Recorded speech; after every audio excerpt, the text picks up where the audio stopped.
কিরে লালু, কালকে তো কাউন্সিলরের মেয়ের বিয়ে, যাবি তো? তোর কি মাথা খারাপ হয়েছে নাকি? অত দূরে কে যাবে? পাশে বসেছিল ভুলু। ভুলুর কিন্তু এসব ব্যাপারে বেশ আগ্রহ আছে। আরে যাবি না বলছিস? যা খাওয়া দাওয়া হবে, বাপের জন্মে কখনো খেয়েছিস তুই? তা ঠিক কথা। খাওয়া দাওয়াটা কিন্তু আগের বারে সেই মায়ের শ্রাদ্ধর মতন যেরকম করেছিল সেরকম যদি হয় তাহলে জমে যাবে। মনে আছে ভুলু, আগের বার সেই ইলিশ মাছের পাতুড়িটা? ওফ, এখনো মুখে লেগে আছে। ভুলু বলল, কেন? সেই দই কাতলাটা এখনো তো ভুলতে পারি না সে স্বাদ। আর খাসির মাংসটা যে নরম ছিল না, কি আর বলবো। লালু বলল, তা এত নাচছিস যে, তোদের কি নেমন্তন্ন করেছে যে যাবি তোরা? ওই দেখো, এটা কে, কোত্থেকে এসছে? ক্লাবকে নেমন্তন্ন করেছে, আমরা তো ক্লাবের মেম্বার। যাবি যদি বল। না ভাই, আমার ঠিক যাওয়ার ইচ্ছা নেই, অনেকটা দূর। আর অত রাত হয়ে গেলে মা বকাবকি করবে। তুমি ওই মায়ের আঁচলের তলায় বসে থাকো, মায়ের আঁচল থেকে আর তোমায় বেরোতে হবে না। এই বলে লালু উঠে পড়ল। উঠে দরজার সামনে দাঁড়িয়ে যাওয়ার সময় লালু একবার বলে গেল, যাওয়ার কিন্তু খুবই ইচ্ছা ছিল, কিন্তু কি করব বল, বাড়িতে চিৎকার চেঁচামেচি অশান্তি হবে, ও আমার ভালো লাগে না, ওর থেকে না যাওয়াই ভালো। এই বলে লালু সেখান থেকে চলে গেল। কেন ওকে বলে বেকার মুখ নষ্ট করিস? ও কোনোবার আমাদের সাথে গেছে? কোনোদিন কোনো ক্লাবের পিকনিকে গেছে? পুজোর সময় রাত 9টার আগে ওকে বাড়ি ফিরতে হবে। ও যাবে অত দূরে কাউন্সিলরের মেয়ের বিয়ে খেতে? আচ্ছা, সে নয়, ঠিক আছে, তা কি দেয়া হবে সেটা ঠিক কর। কি দেয়া হবে সেটা তো পরে ঠিক করব। আগে তুই বল যাওয়া হবে কি করে? ওখানে তো রাত্রি 9টার পরে বাস বন্ধ হয়ে যায়। তা কি 9টার আগে খেয়ে দিয়ে আমরা বেরিয়ে পড়তে পারবো? তা অবশ্য ঠিক বলেছিস। একটা কাজ করলে হয়, কানাইয়ের বাইকটা নিয়ে নিলে হয়। মোটামুটি শখানেক টাকা তেল ভরে নিলে হয়ে যাবে, আরামসে হয়ে যাবে। কি বলিস তুই? আরে দাঁড়া দাঁড়া দাঁড়া, তোর কি মাথা পাতা খারাপ হয়েছে নাকি? কানাইয়ের বাইক, আর তারপরে কে চালাবে? তুই। কোথায় নিয়ে গিয়ে ঠুকে দিবি তার বিশ্বাস নেই। আমি ও সব রিস্কের মধ্যে নেই। তাহলে কি করবি? কিছু না পেলে হেঁটে আসবো, কিন্তু তোমাকে বাইক চালাতে আমি দেবো না। তা তুই নিজেও তো চালাতে পারিস না। আমি চালাতে পারি না সেটা পরের কথা, কিন্তু তুই বাইক চালাবি সে রিস্ক আমি নিতে পারবো না। ও জীবনের ঝুঁকি হয়ে যাবে। ওর চাইতে হেঁটে আসবো কিছু না পেলে। যাওয়ার সময় তো আরাম করে যেতে পারবো। ঠিক আছে, তাহলে ওই কথাই থাকলো। তাহলে এক কাজ কর, শখানেক টাকা বার কর। শখানেক টাকা দিয়ে কি হবে? আরে বাবা, যাওয়ার সময় হাটের থেকে একটা শাড়ি কিনে নিয়ে যাব। সকালে আমার সময় হবে না, সকালে অনেক কাজ আছে। একেবারে দুপুর দুপুর বেরিয়ে পড়তে হবে, না হলে পৌঁছাতে পারবো না। বলছি তুই একটু কিনে নে না, আমি কালকে তোকে দিয়ে দেবো। এই এই তোর রোগ, পয়সা বার করতে গেলে তোর মানে এত কষ্ট। আরে বাবা, ঠিক আছে, আমি বললাম তো দিয়ে দেবো কালকে।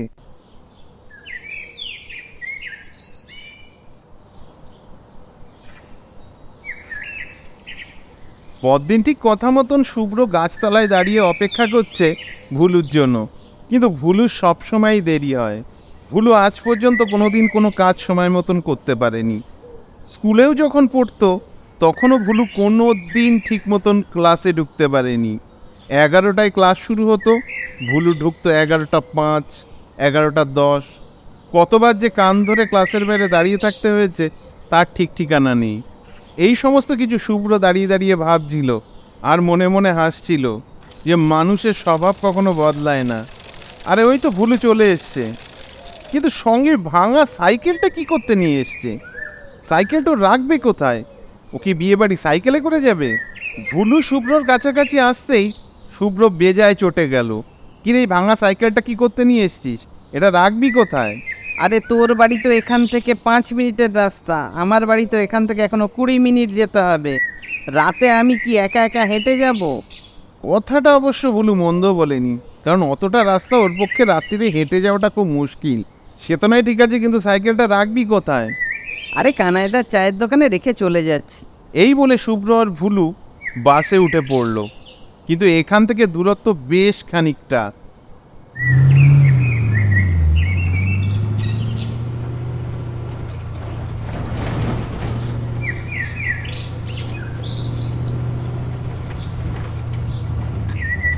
বিয়ে বাড়িতে পৌঁছাতে পৌঁছাতে ওদের প্রায় বেজে গেল সন্ধে 7টা। বাসের থেকে নেমে বেশ খানিকটা হেঁটে যেতে হলো। তারপরে আবার খেয়াঘাট থেকে নৌকা নিয়ে ওই পারে যেতে হলো। মোটামুটি যখন তারা বিয়ে বাড়িতে গিয়ে পৌঁছালো তখন বাজে প্রায় 7:15। বিয়ে বাড়িতে খাওয়া দাওয়াটা যা হলো তা সত্যি মনে রাখার মতন। অনেক দিন এরকম খাওয়া দাওয়া হয়নি। অবশ্য এই জন্যই তো ওরা বিয়ে বাড়িতে এসেছে। খেয়া পার করে এই পারে এসে যখন বাস স্ট্যান্ডে এসে পৌঁছালো তারা, তখন লাস্ট বাস ছেড়ে দিয়েছে। শুভ্র বলল, চল এবার তাহলে হেঁটেই বোধহয় বাড়ি পৌঁছাতে হবে।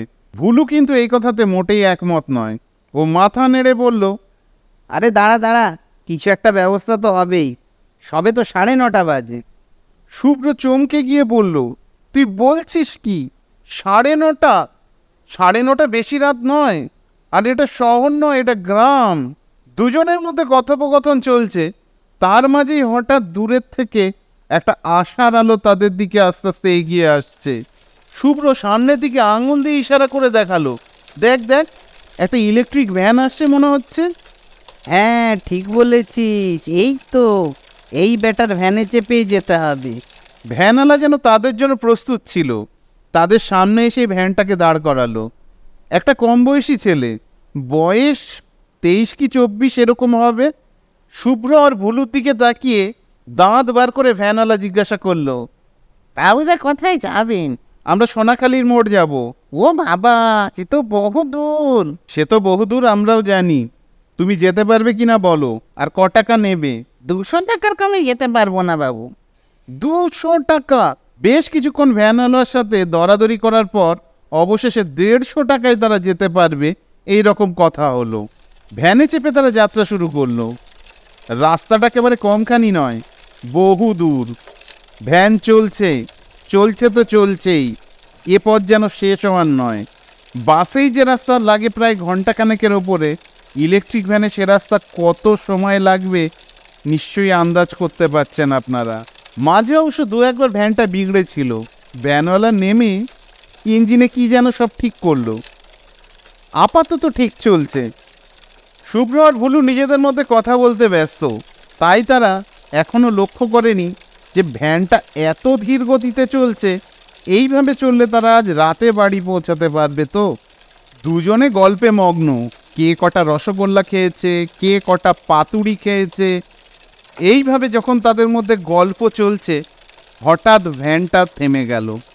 আরে আবার কি হলো? বাবু, এ ভ্যান আর যাবে না। মানে? যাবে না মানে? এ ভ্যানের অবস্থা খারাপ, এ ভ্যান আর যাবে না, আমার ইঞ্জিন খারাপ হয়ে গেছে। আরে একবার দেখো না ঠিক হয় কি না। আমি তো আর মেকানিক নই বাবু, আমি তো চেষ্টা করলাম, আরে ভ্যান চলবে না। এখনো তারা অর্ধেক রাস্তাও আসতে পারেনি, তাহলে এতটা রাস্তা তাদের হেঁটে যেতে হবে, এছাড়া আর কোনো উপায় নেই। একটা ব্যাপার তো নিশ্চিত, তাদের হেঁটে যেতে হবে, কারণ এতটা রাস্তা তারা ভ্যানে এলো, ভ্যানে আস্তে আস্তে একটা গাড়ি ঘোড়া তাদের পাশ দিয়ে বেরিয়ে গেল না। তার মানে রাস্তা পুরো ফাঁকা। রাত 9:30টার পর এ রাস্তায় আর কোনো যানবাহন চলে না। ভুলু রাস্তায় দাঁড়িয়ে আছে। শুভ্র এবার রেগে গিয়ে বুলুকে বলল, কিরে তুই এখনো দাঁড়িয়ে থাকবি? চল, না হলে তো বাড়ি পৌঁছাতে পৌঁছাতে সকাল হয়ে যাবে। এখান থেকে একটা শর্টকাট আছে জানিস, যদি শর্টকাটটা নিই তাহলে অনেক তাড়াতাড়ি পৌঁছে যাব। একটা মাঠ পেরোতে হবে, মাঠ পেরোলেই তারপরেই আমাদের গ্রামের মোড়। কথাটা শোনার পর শুভ্র একটু মনে জোর পেল। তুই ঠিকঠাক জানিস তো রাস্তাটা? আরে হ্যাঁ হ্যাঁ, আমি জানি, চল তো। মেন রাস্তা ছেড়ে তারা জঙ্গলের মধ্যে রাস্তা ধরল। দুদিকে সারি সারি বাঁশ বাগান, আর এটাকে রাস্তা বলা যায় না।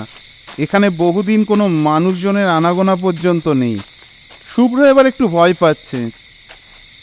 সামনের দিকে ঝোপটা হঠাৎ নড়তে দেখে শুভ্র বেশ একটু ঘাবড়ে গেল। আরে বলু, ওখানে কি ওটা? আরে বাবা, বাঁশ বনের মধ্যে শিয়াল টিয়াল হবে, তুই ওদিকে না তাকিয়ে আমার পেছন পেছন আয়। হঠাৎ করে একটা বিশ্রী গন্ধ নাকে আসলো, পায়ে কি যেন একটা জড়িয়ে গেল। অবশ্য এখানে জংলা গাছপালা পায়ের সাথে মাঝে মধ্যেই জড়িয়ে যাচ্ছে। ভুলু খুব তীব্র গতিতে হেঁটে চলেছে। শুভ্রর পায়ে কালকে খেলতে গিয়ে গোড়ালিতে একটু চোট লেগেছিল, সেই জন্য শুভ্র অতটা জোরে হাঁটতে পারছে না। কিন্তু আস্তে আস্তে সে হেঁটে যাচ্ছে। ভুলু বেশ কিছুটা দূরে এগিয়ে গেছে। হঠাৎ জোরে একটা চিৎকার শুনতে পেয়ে শুভ্র সামনের দিকে এগিয়ে গেল। আরে এ তো ভুলুর চিৎকার। ছুটে গিয়ে শুভ্র দেখলো ভুলু মাটিতে লুটিয়ে পড়েছে। কি হয়েছে তোর? জানি না, পায়ে কি যেন একটা কামড়ালো।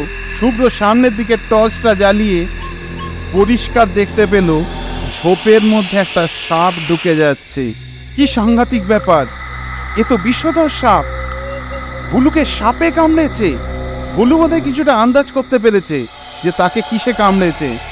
হ্যাঁ রে, সাপে কামড়েছে নাকি? কি হবে এবার?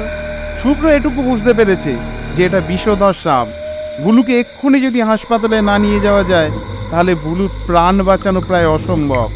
পেছন থেকে ভেসে আসা একটা শব্দে যেন শুভ্রর বুক কেঁপে উঠল।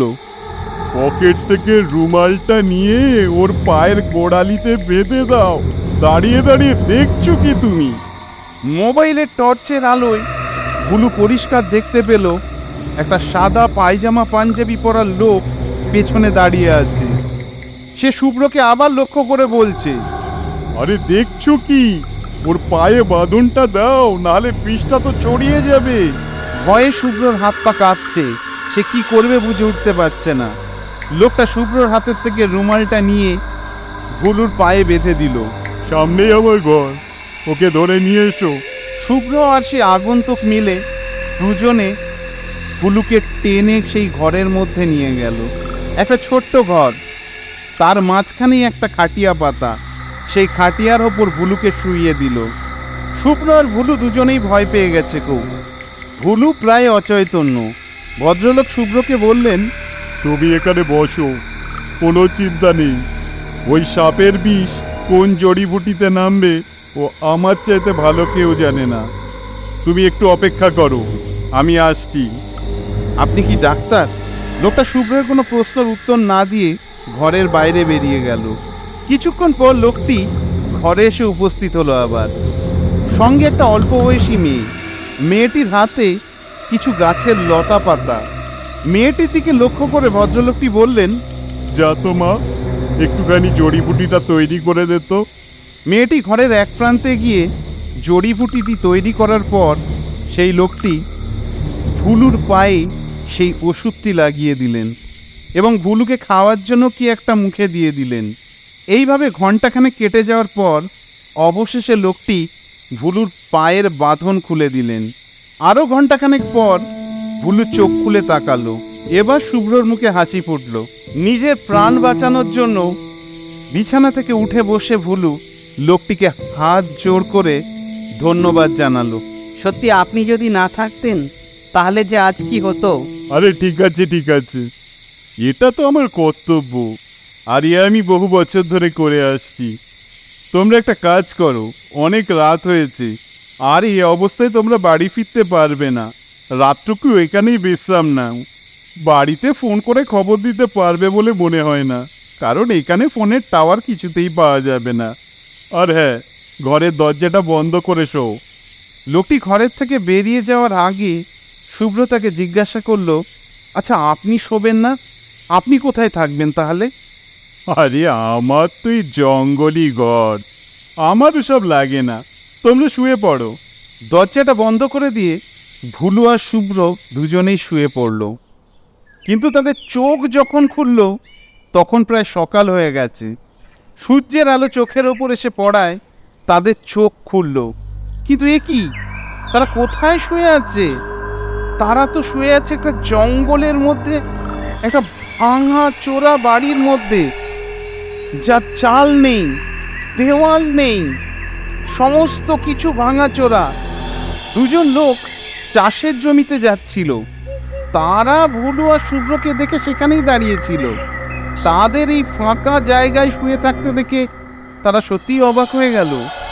একজন বৃদ্ধ লোক জিজ্ঞাসা করলো, আচ্ছা তোমরা কোথা থেকে এলে? এই জঙ্গলের মধ্যে এখানে শুয়ে আছো? শুভ্র আর ভুলু রাতের সমস্ত ঘটনা যা তাদের সাথে হয়েছে সেটা খুলে বলল। আসলে কিভাবে তাদের প্রাণ বেঁচেছে সেটাও তারা বলল। সমস্ত কিছু শোনার পর সেখানকার লোকজন হাত জোর করে উপরের দিকে তাকিয়ে প্রণাম করে বলল, জয় ধন্বন্তরী বাবা। আসলে এই জায়গাতেই এক কবিরাজের বসবাস ছিল। সেই কবিরাজ তার মেয়েকে নিয়ে এখানেই বসবাস করত। জঙ্গলে এমন কোনো গাছপালা ছিল না যা দিয়ে সে ওষুধ তৈরি করতে পারত না। সে মানুষের অনেক দুরারোগ্য ব্যাধি সারিয়ে দিতে পারত। কিন্তু একদিন ঝড় বৃষ্টির রাতে তার বাড়িতে বাজ পড়ে সেখানেই সে তার মেয়ের সাথে মৃত্যুবরণ করে। তাদের দেহ সৎকার করবার জন্য কেউ আসেনি, কিন্তু তিনি তার কর্তব্য থেকে বিরত হননি। এখনো পর্যন্ত জঙ্গলের মধ্যে যদি কখনো কোনো মানুষ বিপদে পড়ে, তার আত্মা ছুটে আসে তাকে সাহায্য করবার জন্য। আসলে প্রকৃত ডাক্তার সেই যে নিজের জীবনের পরোয়া না করেও মানুষের জন্য নিজের জীবনকে উৎসর্গ করে দেয়।